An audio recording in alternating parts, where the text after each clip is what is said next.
Law of attraction is a bullshit. Bakit? Malalaman mo pag natapos mo ang video to. So sa mga bagong pasok sa channel ko, nga pala si Darsal Robles. Isa akong negosyante at may 4 na taon na akong karanasan sa pagnenegosyo. So tara, game! So ito muna kwento. Taong 2020, doon lumabas yung pinakauna kong negosyo. So nung unang nagnenegosyo pa lang ako noon, sabi ko, gusto ko na agad umasenso kasi akala ko, ang dali niya makuha. So ang ginagawa ko, search ako ng search ng mga libro. Sakto nun, uso nun ng mga law of attraction na yan law of attraction. Lagi ko nakikita yan, lagi ko napaparinggan. Pero ang problema dyan, sa law of attraction na yan, inattract mo na ng inattract na wala na yung action mo Attract ka na lang ng attract Kasi yung bagay na pangarap mo, iniisip mo na sa'yo na Yan ang law of attraction. Yun ang mahirap dyan. Kaya ang ginawa ko niyan, umiiwasan ko na yung mga law of attraction na yan. Walang bisa yan, walang kwenta yan. Malalaman nyo yan mamaya kung bakit walang kwenta yan. Simula niyan, talagang mga kilos ko ngayon, action ako. Pinaninindigan ko action. Action talaga ang susi. Action talaga magdadala sa'yo. At dahil dyan sa mga experience kong yan, ito yung dahilan kung bakit bullshit yung law of attraction na yan. Bullshit yan.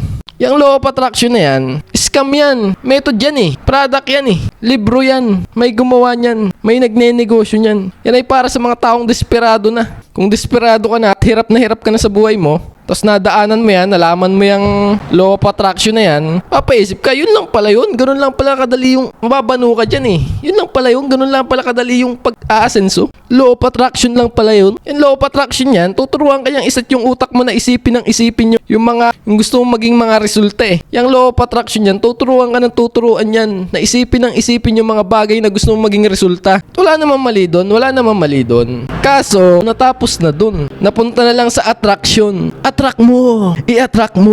I-attract mo yung kotse mong pangarap. I-attract mo. Attract ka na lang ng attract. Nawala na yung action. Pinaniniwalaan ko dyan, kabaliktaran yung akin. Ang paniniwala ko dyan, yung sa akin, dito ako nagpo-focus sa action. Kabaliktaran ng akin. Yan ang paniniwala ko dyan. Doon ako nagpo-focus sa action. Hindi sa bullshit na law of attraction na yan. Malinaw ba? Malinaw? Yung law of attraction, kalaban yan. Pinaniniwalaan dyan. Pinopromote lagi nila.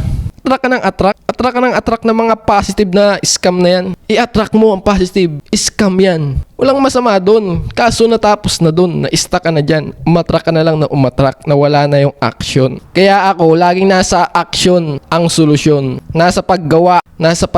Kaya inaanyanyahan ko kayo sa grupo kong to na negosyanteng matitindi at mga taong mahilig mag-workout, pumasok kayo dito sa grupong to. Ito yung mundong mag-a-action ka na mag-a-action. Hindi pwedeng hindi ka magiging consistent. Hindi pwedeng wala kang commitment sa grupong to. At yan ang dahilan kung bakit law of attraction, bullshit yan. Scam yan. Kaya kung ikaw, gumagamit ka ng mga law of attraction na yan, walang masama dyan, okay lang yan. Pero yung action mo dapat aayon. Alam mo mas magandang gawin? Isipin mo na wala ka pa ngayon. Wala kang pera, wala ka kahit ano. Para yung action mo talaga, yung utak mo, mapopokus sa action na hindi pwedeng ganito lagi. Kapag ang tao ay no choice na, dyan lalabas talaga ang lahat ng galing niya. Eh okay lang yan, nagkakamali din.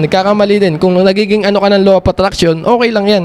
Kasi tao lang tayo, nagkakamali din. At least ngayon, alam mo na. So kung nagustuhan nyo ang video to, paki-like naman yan at mag-share ka na rin. Paparapol tayo. Mananalo ng 150 pesos. Mag-send lang kayo ng proof na shinare nyo ang video to. Kasali na kayo. I-message nyo lang ako sa account kong to. Paparapol tayo ng 150 pesos Gcash. 150 pesos Gcash. Screenshot nyo lang. I-share nyo lang ang video to. Dapat naka-public. I-message nyo lang ako at kasali na kayo sa raffle. Ako po ulit si Darsal Robles na mag-iiwan po sa inyo po ang katagang, ang tamad. Wag na wag mong papakainin. Ciao, bye!